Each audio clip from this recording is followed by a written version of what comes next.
here to provide council with an update of a proposed project that the county has in 2026, County Road 170, which we refer to as Mapleton Road. So, Jordan, give you the platform. All right.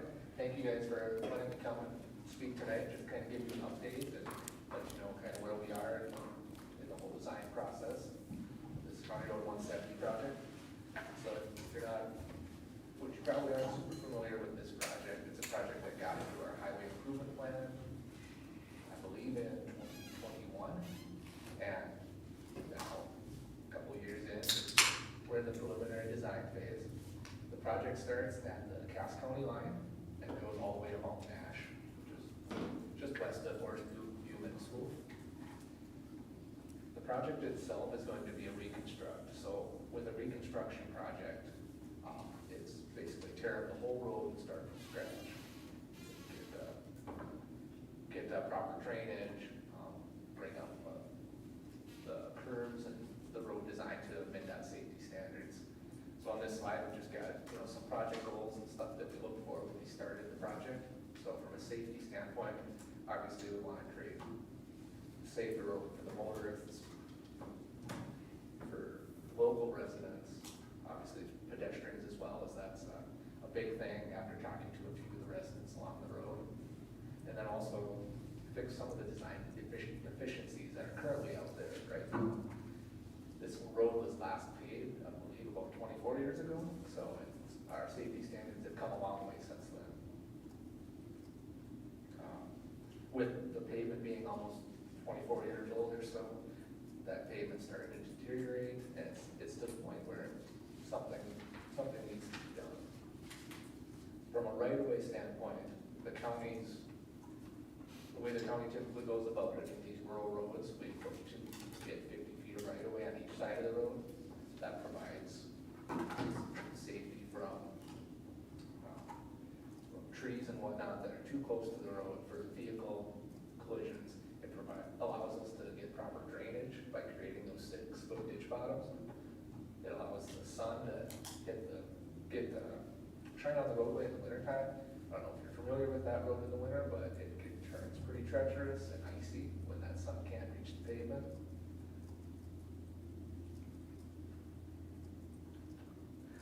From an environmental standpoint, we've got some landing turtles in that area, which we'll have to be very cautious of, along with the northern long-eared bat. It's also something that we're going to have to work around with the project. And then also just working with the DNR and other local agencies to make sure that we're doing everything the way we should be from an environmental standpoint. We've also been working with an archaeologist to do some study out there just to cover all our bases to make sure that there isn't any artifacts or anything like that we should run into. So we're currently working with them right now to complete that study. We're trying to minimize property impacts. Obviously, with that expansion of the right-of-way from 33 feet to 50, there is some impact to most of the residents on the route. In the design aspect of it, what we're trying to do is trying to keep that road on the existing center line as much as we can, so that we're not shifting it one way or the other. But there is some areas in those horizontal curves near the creek and those wetland areas where the curves will be moving a little bit to bring them up to safety standards. Like I said, improved drainage, and then unfortunately, as soon as we're trying to create a design that discourages high-speed traffic. And unfortunately, when you pave a road, you see smooth surface, wide surface, they're going to go faster. But we're trying to keep the speed as low as we can. So by using a 45-mile-an-hour design speed for the road, we're hoping that kind of discourages that high speed. And then also a few areas we're looking at curb and gutter, just due to some drainage concerns and issues. That curb and gutter should also help kind of control the speeds. It's kind of a natural thing when you're moving down the road at 55 miles an hour, 45 miles an hour, you see that curb and gutter, you just typically kind of slow down. So that's something we're trying to do to kind of discourage that high speed. On the slide right here, you see a suburban design on top. shows what we're looking at is a 12-foot lane, 6-foot paved shoulder, and curb and gutter on both sides. That design might only take up like 10% or less of the project. We're looking at that just in the cases where we cannot get drainage to work. And then on the bottom, you can see a rural design, which is the standard for the county on our county roads. 12-foot lane, 6-foot paved shoulder, and those 6-foot ditch bottoms. And with the rural design, we'd be looking to clear back to 50 feet. With that suburban design, there's a chance that we may only have to go back to about 33 feet. So that's kind of what we're looking at there. Just some other preliminary details. We're looking at putting in a right turn lane for westbound traffic to turn on to Mountain Ash.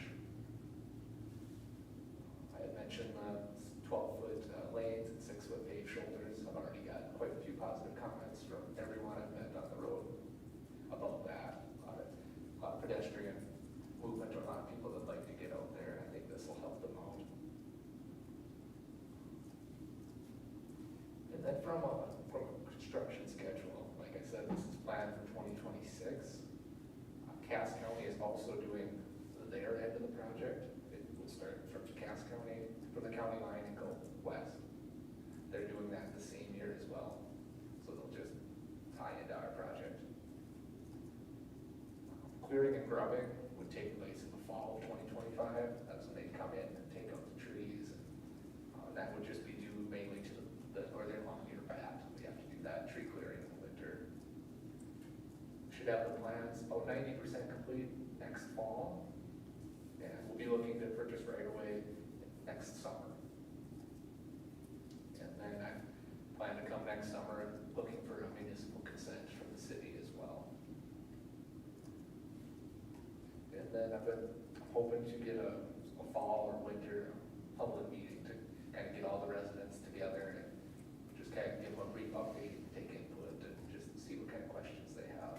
So I've met with a few of the more affected residents on the road so far, and for the most part, it's positive, but when you're expanding the right of way from 33 feet out to 50, some of the residents aren't super enthused about it, but they all understand that what we're trying to do from a safety standpoint. So with that being said, I guess that's what I have. Do you guys have any input, questions, comments? Got a couple of questions. Do you know offhand what the lane width is currently? Currently, I believe there's 22 feet of pavement. Okay. Just kind of looking at this off the cuff and looking at the wish to create a design that discourages high-speed traffic, my first thought is that 18 feet of pavement and 100 feet of clear space looks more like a runway than an area where you want to drive slow. So I'm just going to make the comment that it seems like it's going to be really hard to slow traffic down at that size of a right-of-way and lane width. I don't know if a suggestion I have made many times, and maybe Trevor warned you, if you kept the lanes at 11 feet instead of 12, it'd be at least a little bit better.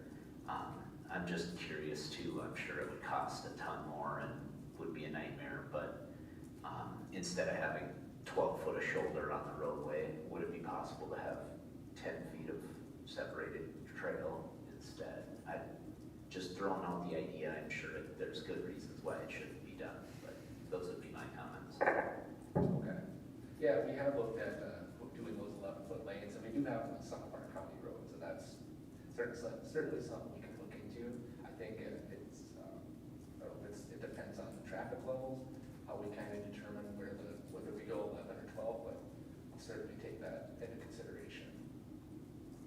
And we have gotten quite a few comments about a separated trail from some of the residents on the route, and if the separated trail was something that that the city wanted, that would be something that would be on the city's dime and not necessarily on the county's. Not currently in our plans, but If you did a separated trail, would you cut the shoulders down good question. We typically, with the county, while I've been there for almost 8 years, we've never done a separated trail, so that's something we can certainly look into. Because right now that road doesn't have any paved shoulder, correct? Maybe a foot, and But it's pretty narrow.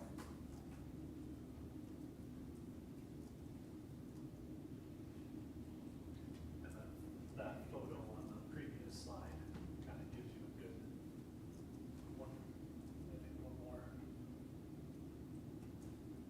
There's the actual picture that shows the project rules. This one? Yeah, you can see that's the existing conditions. So whatever stripe, you probably do have probably less than a foot before you hit the grass. Yeah. Under.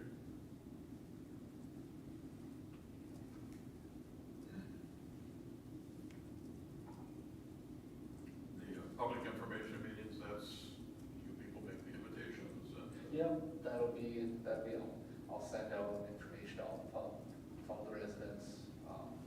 There's no, there wouldn't be any assessments with this, with it being a county project. Yeah, we're still trying to work with archaeologists to get kind of that center line of the road nailed down so that we can start looking into right of way and talking with the residents about looking into the right of way acquisition process. Councilman, any other comments? Okay, thank you guys. If you ever, like I said, I plan to be back next summer to looking for municipal consent. If there's ever anything in the future between now and then, please reach out. I can certainly come back. The invitation to the public meeting will also get notification too, so that we can Yeah, I'll have make sure. representation there. Yes, I'll make sure the city is invited to that. Motion to adjourn the workshop. So moved. Motion by Lissu, Second.